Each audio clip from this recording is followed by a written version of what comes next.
क्या ठीक है कहीं मोहन, ऐसा तो नहीं कि कोई डूबा हुआ हो। बहुत शुक्रिया आपका हमारे साथ जुड़ने के लिए और जानकारी हम तक पहुंचाने के लिए।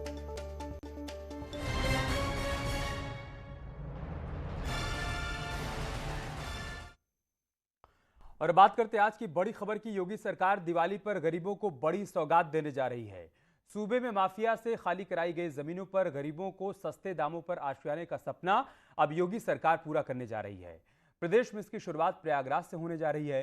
प्रयागराज में बाहुबली अतीक अहमद के कब्जे से खाली कराई गई सरकारी जमीन पर योगी सरकार गरीबों के लिए घर बनाने की तैयारी में है। प्रयागराज विकास प्राधिकरण ने टेंडर भी जारी कर दिए हैं और दीपावली के पहले शहरी प्रधानमंत्री आवास योजना के तहत अफोर्डेबल हाउसिंग स्कीम का शिलान्यास कराने की भी तैयारी की जा रही है। खास बात यह कि 8 अक्टूबर को गोरखपुर में हुए एजेंडा पूर्वांचल में सीएम योगी ने न्यूज 18 पर यह वादा किया था कि माफिया से जब्त जमीनों पर गरीबों के लिए घर बनाए जाएंगे और इंटरव्यू के 5 दिन बाद ही इस योजना का औपचारिक ऐलान भी हो गया है। असाउद्दीन ओवैसी अब खुलकर अतीक अहमद और मुख्तार अंसारी की बात कर रहे हैं। मुख्तार अंसारी का परिवार जो है वो समाजवादी पार्टी के भी करीब दिख रहा है। उनके जो भाई हैं सिबगतुल्ला, वो समाजवादी पार्टी में शामिल भी हो गए हैं। क्या कहना चाहते हैं आप? तो जनता को देखना चाहिए कि समाजवादी पार्टी का वास्तविक चेहरा क्या है। ये जितने भी माफिया हैं ये कहीं और जगह से, कहीं धरती से फट करके नहीं आए हैं। ये सब इन्हीं पार्टियों के द्वारा पाले पोसे गए हैं और इन्हीं सब पार्टियों के ये जो अनैतिक कृत्यों के परिणाम ये सब हैं। तो सपा, बसपा, कांग्रेस जैसे राजनीतिक दल को तो प्रदेश की जनता से और देश की जनता से माफ़ी मांगनी चाहिए।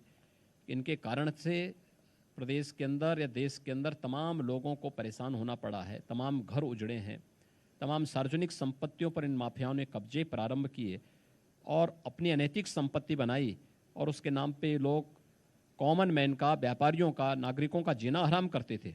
हमारी सरकार ने कार्रवाई की है और हम लोगों ने तो ये भी तय किया है, पहली सरकार है हमारी जिसने ऐलान इस प्रकार का ऐलान किया है कि इन माफियाओं से जितनी संपत्ति हम लोगों ने जब्त की है, जिस पे बुलडोजर चले हैं, उस पे गरीबों की ही आवास बनेंगे और उनके लिए हम फ्री में प्रधानमंत्री आवास योजना लागू करने जा रहे हैं।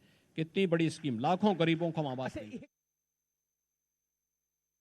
प्रयागराज में भूमाफियों से बहुत ज़मीनें खाली कराई गई हैं और ये शासन की मंशा है कि जो गरीब लोग हैं उनको जो भूमाफियों से खाली कराएगी उस पर अफोर्डेबल हाउसिंग बनाया जाए।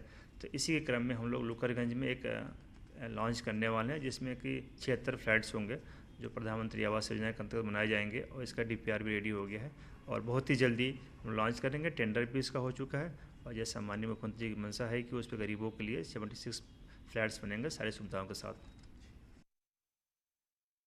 और समाजवादी पार्टी के प्रवक्ता धर्मेंद्र यादव इस वक्त हमारे साथ जुड़ चुके हैं। साथ ही प्रयागराज से हमारे सहयोगी सर्वेश दुबे भी हमारे साथ जुड़े हुए हैं। बीजेपी नेता शिवम त्यागी भी थोड़ी देर में हमारे साथ जुड़ेंगे। धर्मेंद्र यादव जी, जिस बुलडोजर से आप लोगों को परेशानी थी, उस बुलडोजर की तरफ से जो कार्रवाई की गई उसका असर भी दिखाई देने लगा है।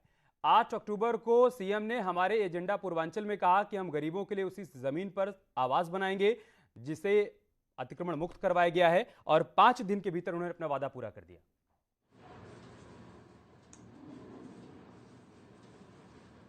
योगी जी को गरीबों के लिए आवास 4.5 साल पहले से बनवाना शुरू करते थे तो मुझे लगता है कि और ज्यादा गरीबों के लिए आवास बन जाता। फोटो खिंचवाने के लिए अगर आवास बनवाना हो तो अलग बात है, फोटो भी नहीं खिंचवा पाएंगे। फोटो खिंचवाना होगा तो हो सकता है किसी दूसरे प्रदेश से मंगवाए, हो सकता है दूसरे देश से मंगवाएं। जब दूसरे देश की फोटो ला करके अपने पोस्टर में लगाते हैं उस समय पूरे देश और उत्तर प्रदेश का नाक जो विश्व स्तर पर नीचा होता है उसके बारे में योगी जी कभी नहीं सोचते हैं। योगी जी की जो मंशा है, भारत सरकार की जो मंशा है कि किसानों पर हम बुलडोजर चलाएं, अभी तो थार चलाया, बुलडोजर चलाने की जो उनकी अंतिम सपना है उसे भारतीय समाजवादी पार्टी किसी भी हालत में पूरा नहीं होने देगी। इस तरह से जिस तरह से लोगों को गुमराह करने का प्रयास कर रही भारतीय जनता पार्टी, समाजवादी पार्टी हर एक कदम पर उत्तर प्रदेश की जनता के साथ खड़ी है और उनको सही गलत के बारे में लगातार भारतीय जनता पार्टी के अफवाहों के बारे में अवगत कराती रहेगी। और मुझे पूरा विश्वास है कि बहुत कम समय बचा हुआ है जब आप ये कह रहे हैं कि कामयाब नहीं होने देंगे, तो ज्यादा तेज जब सत्ता में आएंगे आप भारतीय जब जनता 22 पार्टी में की 22 जिंदगी की है। दौड़ाएंगे, 400 सीटें लेकर आएंगे, तो क्या इन परियोजनाओं को रोक देंगे क्या फिर से? गरीबों के लिए कोई ऐसी परियोजना नहीं है जो समाजवादी पार्टी ने नहीं चालू की हो। अगर आपको याद हो समाजवादी आवास योजना चलती थी तो उससे बड़ी योजना इनकी योजना नहीं है। हमारी जो योजना है इनसे बहुत बड़ी योजना है, इसमें लाभार्थियों की संख्या लाखों में है। हमें हेडलाइन मैनेजमेंट करके काम नहीं करना है, हमें गरीबों के लिए वास्तव में काम करना है। हमें उनके स्वास्थ्य की चिंता है, हमें उनके शिक्षा की चिंता है। इनको नहीं कि फोटो खिंचवाना है, कभी किसी का पैर धुल के फोटो खिंचवा लेंगे तो उसकी स्कॉलरशिप खत्म कर देंगे, दलितों के साथ अत्याचार करेंगे, फिर बाद में कहेंगे नहीं हम दलितों के साथ खड़े हुए हैं। महिलाओं के साथ अत्याचार आप सब जानते हैं, पूरा मीडिया जानता है, एनसीआरबी के आंकड़े क्या कहते हैं, उत्तर प्रदेश की हालत कहां पर है। और उसके बाद महिलाओं के साथ अपराध में कहा उत्तर प्रदेश है, दलितों के साथ अपराध में उत्तर प्रदेश कहाँ है, बच्चियों के साथ अपराध में उत्तर प्रदेश। ठीक है, शिवम त्यागी हमारे साथ जुड़ चुके हैं। शिवम त्यागी, 5 दिन के भीतर सीएम ने अपना वादा पूरा कर दिया, एजेंडा पूर्वांचल में जो वादा उन्होंने किया था उसे पूरा कर दिया। लेकिन धर्मेंद्र यादव कह रहे हैं कि हमें हेडलाइन मैनेज करने के लिए सब नहीं करना है, हमें फोटो खिंचवाने के लिए सब नहीं करना है। आप गरीबों के लिए जो कर रहे हैं उनको हेडलाइन मैनेजमेंट दिखाई दे रहा है। प्रधानमंत्री जी अभी कुछ दिनों पहले जो है आए हुए थे लखनऊ में, उन्होंने बात की थी जब 75,000 लोगों को घर की चाबी दी गई थी।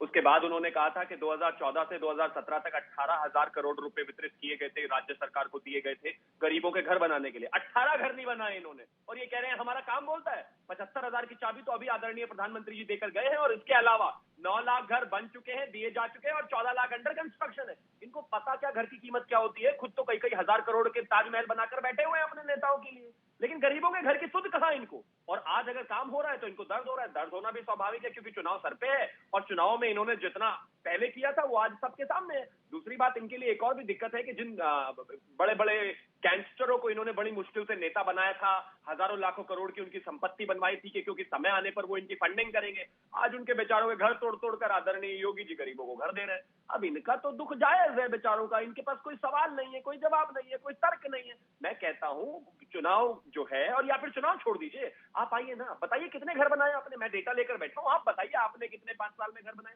नहीं बनाए ना। अगर आपने 18 घर भी बनाए होते तो आज ये सिचुएशन नहीं होती, और आज आप इतना बिलक नहीं रहे होते। मेरा मानना है कि गैंगस्टर हो, गुंडा हो, बदमाश हो, और उसने अवैध कब्जा अगर किसी प्रॉपर्टी पर किया गया है तो ये आदरणीय योगी आदित्यनाथ जी की सरकार है, बख्शेंगे नहीं। जो गरीबों से लूटा था वो गरीबों को ही नहीं, उनको शिकायत है कि बीते 4.5 साल में क्यों नहीं किया, आप क्यों कर रहे हैं? धर्मेंद्र यादव की शिकायत है। बड़ी परेशानी ये है कि डेटा नहीं रखते। मैं कह तो रहा हूं ना, 9 लाख घर दे चुके हैं हम, 14 लाख कंस्ट्रक्शन में है, और अब जो माफिया हैं अब उनका भी देंगे गरीबों को। इनको दर्द एक्चुअली देने या ना देने का नहीं है, इनको दर्द इस बात का है कि बड़ी मुश्किल के साथ माफियाओं के साथ गठबंधन करके जिस तरह से उनके लिए जमीनें और बड़े बड़े एम्पायर उनके बनवाए थे, वो एम्पायर वापस उसी को जा रहे हैं जिस गरीब की जमीनें इन्होंने हथियाई थी, कब्जाई थी, आज वो वापस इनको जा रहे हैं। तो मुझे लगता है कि बेहतर तैयारी के साथ आए, और ये गरीबों की सरकार है, यहाँ पर ना गुंडे ना गैंगस्टर, इस तरह के लोगों की कोई जगह नहीं। सर्वेश में आ रहा हूं आपके पास। धर्मेंद्र यादव जी, आप शिवम त्यागी की बातों का जवाब दीजिएगा, उससे पहले एक सवाल और सुन लीजिए। हमारे एजेंडा पूर्वांचल में सीएम योगी ने कहा कि ये जो माफिया है ना, ये धरती फाड़ कर नहीं आए, ये आप ही लोगों की पार्टियों में फले फूले हैं, और अब हम उनके खिलाफ कार्रवाई कर रहे हैं तो आपको पीड़ा हो रही है। चल रहा है। मैं आज सुनिए, पहले मैं आज का जिक्र कर देता हूं, सुनिए पहले आज की घटना की बात मैं कर देता हूं। बागपत में फार्मासिस्ट की हत्या हुई, इसमें बीजेपी नेता शामिल है। दूसरी बात मैं बता रहा हूं, मेरठ में फाइनेंस ऑफिस के सामने दिन दहाड़े डकैती होती है, ये दूसरी बात है, आज की बात है। गाजियाबाद में पुलिस की मोबाइल चोरी हो जाती है। तीसरी बात मैं बता रहा हूं गाजियाबाद की, पुलिस के नाक के नीचे एलआई ऑफिस में चोरी होती है, थाने में, एलआई ऑफिस के थाने में चोरी होती है। कहां से गुंडे आ रहे, चोर कहां से आ रहे हैं? भारतीय जनता पार्टी का सर्टिफिकेट लेके आ रहे हैं होंगे। अरे इतनी घटनाएं तो समाजवादी के कार्यकर्ता एक दिन में पर कैब रूट लिया गया है। कहां की बात करें, कहां के आंकड़े लेके आ रहे हैं मुझे? उत्तर प्रदेश के लोगों को गुमराह मत करिए। इस बार आपकी अपनी पता चल जाएगी कि आप कहां पे हो। ये फर्जी आंकड़े नहीं आते। आप मुझे बता दो, एक शहर बता दो जहां आपने मेट्रो स्टेशन चलाया, 1090 में आपने क्या क्या बता दो, एम्बुलेंस सेवा में आपने क्या क्या बता दो, कितने विश्वविद्यालय बनाए बता दो मुझे, कितने मेडिकल कॉलेज बनाए बता दो मुझे, कितने इंजीनियरिंग कॉलेज बनाए बता दो मुझे, कितने तकनीकी विश्वविद्यालय बनाए बता दो मुझे, कितने इंटर कॉलेज बनाए बता दो मुझे, कौन सा एक्सप्रेसवे बनाए बता दो मुझे। तो आपको दर्द क्यों है मुझे जानकारी बताइए। गैंगस्टर्स आपकी मोहब्बत है, आपको गैंगस्टरों अगर उनकी जमीनें, आप लोग थोड़ी देर का ब्रेक ले लीजिए, आप लोग थोड़ी देर का ब्रेक ले लीजिए। सर्वेश, थोड़ा बताइए इस प्रोजेक्ट के बारे में, टेंडर के बारे में, साथ ही साथ क्या कोई समय सीमा भी तय की गई है क्या, कि कब तक ये घर बनकर तैयार हो जाएंगे और उसके बाद गरीबों को आवंटित कर दिए जाएंगे? सरकार बनने के बाद योगी सरकार ने लगातार माफियाओं के खिलाफ कार्रवाई की, और माफियाओं ने जो सरकारी जमीनों पर और इसके साथ साथ जो निजी जमीनों पर भी कब्जा किया था उनको तमाम कब्जा मुक्त कराया है। और प्रदेश में 18 अरब की माफियाओं के खिलाफ कार्रवाई हुई है, जिसमें चल और अचल संपत्ति शामिल है। और प्रयागराज की बात करें तो यहाँ पर 3 अरब 50 करोड़ की से ज्यादा की कार्रवाई प्रयागराज में हुई है और इसमें तमाम जो बड़े नाम हैं माफियाओं के, भूमाफियाओं के, उनका नाम शामिल है। और इस बात की घोषणा सीएम योगी आदित्यनाथ ने प्रयागराज से ही 16 दिसंबर 2020 को हाईकोर्ट के अधिवक्ताओं के समागम में कही थी। उन्होंने कहा था कि माफियाओं से जो जमीन खाली कराई जा रही है उस पर जो है वो गरीबों के लिए आशियाने बनाए जाएंगे। और यही बात 5 दिन पहले जब गोरखपुर में न्यूज 18 का खास कार्यक्रम हुआ एजेंडा गोरखपुर, उसमें भी सीएम योगी आदित्यनाथ ने यही बात कही कि जो माफियाओं से जमीन खाली कराई गई है उस पर आवास बनेंगे गरीबों के लिए। और अब उसको अमली जामा सरकार पहनाने जा रही है और प्रयागराज से इसकी शुरुआत हो रही है। दिवाली से इसकी शुरुआत हो रही है। हमें खत्म करना होगा, उससे पहले धर्मेंद्र यादव, एक आखिरी सवाल ये है कि अगर आपकी जानकारी में ऐसा है कि इससे पहले कभी किसी सरकार ने इस तरह की कार्रवाई की हो, माफियाओं के खिलाफ सरकारी जमीनों को कब्जा मुक्त करवाया हो और उस पर इस तरीके से गरीबों के लिए कोई आशियाने बनाए हों, तो आप बता दीजिए जल्दी से।